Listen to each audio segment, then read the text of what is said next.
Karibu Tabora, karibu Toronto.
Ndugu wanahabari na ndugu wafiwa wenzangu, kwa kweli sisi kama wana Tabora, wanachama wa Chama cha Mapinduzi, viongozi na wananchi wa kawaida wa mkoa wa Tabora, tumepokea msiba huu wa mzee wetu Mzee Nasoro Hamdan, mzee NBS, kwa masikitiko makubwa sana na simanzi kubwa sana.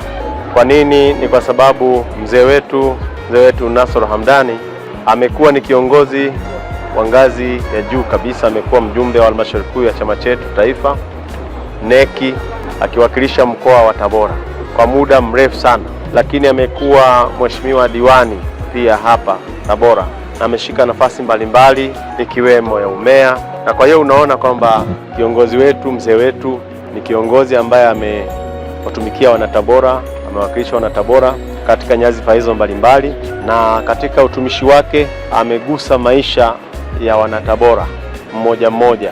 Ni mtu ambaye wa kujitoa sana, mtu mkweli wa kusimamia ukweli, na kwa hivyo msiba huu umemgusa kila mwanatabora, na kwa kweli tumeupokea kwa masikitiko na simanzi kubwa sana.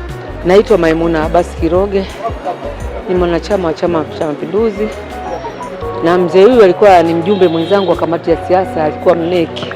Kwa kweli msiba huu tumepokea kwa masikitiko makubwa sana. Tunajua vipo, lakini vifo vinazidiana.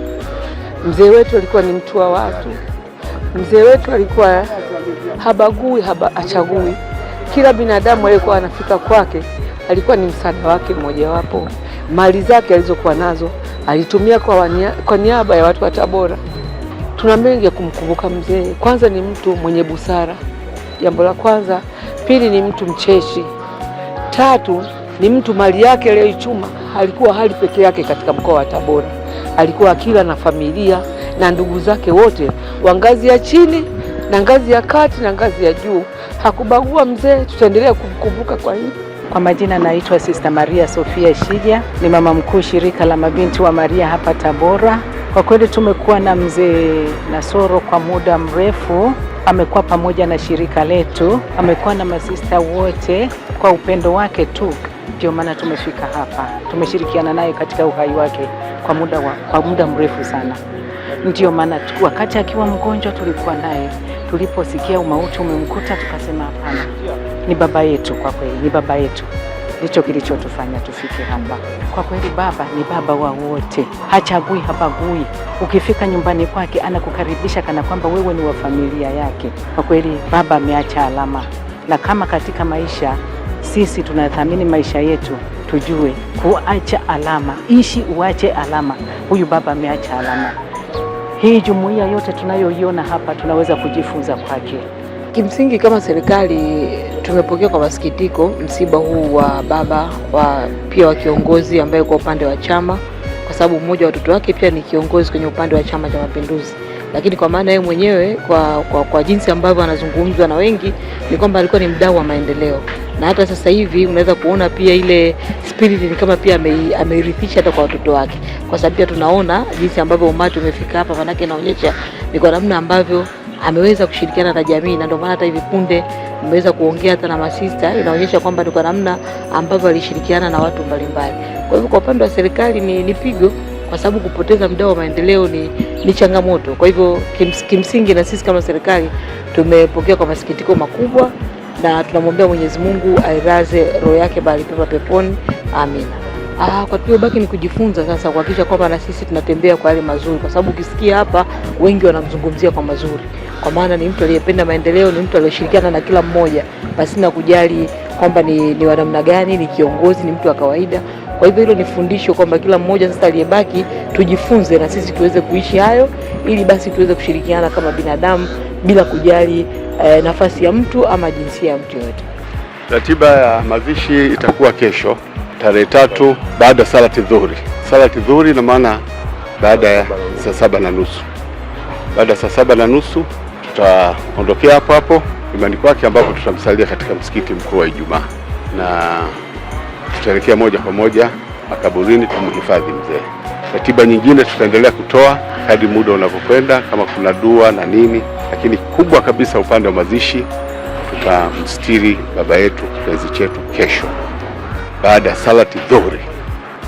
Sasa kwa sababu ndio tumefika kutoka Dar es Salaam, maeneo ya mazishi ni kule kule katika makaburi yetu tunaita maarufu kama Mihogoni, na kama nilivyosema awali tutaondokea hapo nyumbani kwa marehemu, nyumbani kwa baba yetu pale msikiti wa Ijumaa, msikiti mkuu wa Ijumaa. Tutafanya ibada hapo, tutamsalia hapo na kila kitu kitakuwa hapo.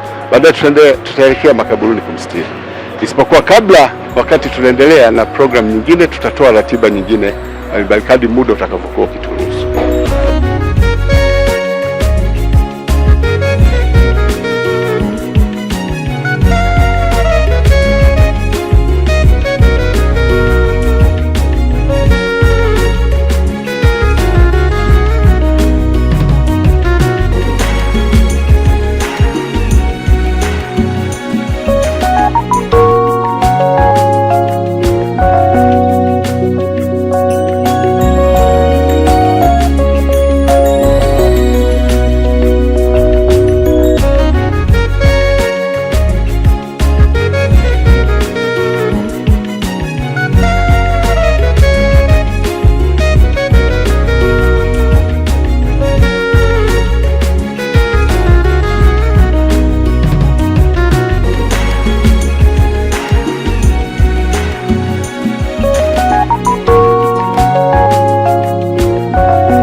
Tabora. Karibu Toronto.